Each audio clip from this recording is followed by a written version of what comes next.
Fix सबसे major rule जो हर एक क्रिप्टो या फिर फॉरेक्स फंडेड ट्रेडर को पता होनी चाहिए अगर वो प्रॉफिट में ट्रेड करे। सबसे पहला आता है martingale rule. Martingale rule in the sense अगर आप कोई भी लॉट साइड से अगर ट्रेड कर रहे हो, तो तुरंत आपको आपका लॉट साइज़ बढ़ाना नहीं है अगर आपका पहले कहीं पे लॉस हो रहा है। क्योंकि ये दर्शाता है कि आप आपके लॉस को रिकवर करने के लिए आपकी लॉट साइज़ बढ़ा रहे हो। सेकंड आता है कंसिस्टेंसी रूल। आपको ऐसी कोई भी प्रोफार्म मोस्टली चूज़ नहीं करनी जिसमें कंसिस्टेंसी रूल हो। कि अगर समझो आपका 100 के का अकाउंट है और आप 20% हर एक ट्रेड पे जनरेट कर रहे हो, तो आपको वही पकड़ के चलना पड़ेगा। आप उससे कम ज़्यादा नहीं ले सकते हो। आपको आपकी रिस्क यहाँ पे बढ़ानी-घटानी नहीं है।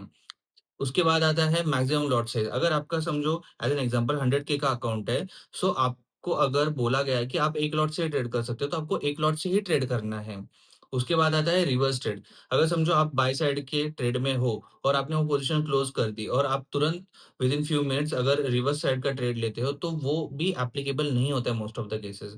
उसके बाद आता है एचएफटी ट्रेडिंग कि आप पर्टिकुलर एक ट्रेड में हो और वो ट्रेड आप विदिन 60 सेकंड क्लोज़ कर रहे हो और तुरंत वापस दूसरी ट्रेड प्लेस कर रहे हो या फिर स्कैल्पिंग कर रहे हो। सो ये भी अलाउ नहीं होता है क्योंकि ये एचएफटी ट्रेडिंग सेटअप के अंडर आता है। और उसके बाद आता है न्यूज़ ट्रेडिंग जो सबसे इम्पोर्टेंट है। कोई भी इवेंट है, अगर उसमें बोला गया है आपके प्रोफ़र्म के रूल्स में कि आपको न्यूज़ ट्रेडिंग अलाउड नहीं है, तो आपको किसी भी इवेंट के दिन ट्रेड नहीं करना है।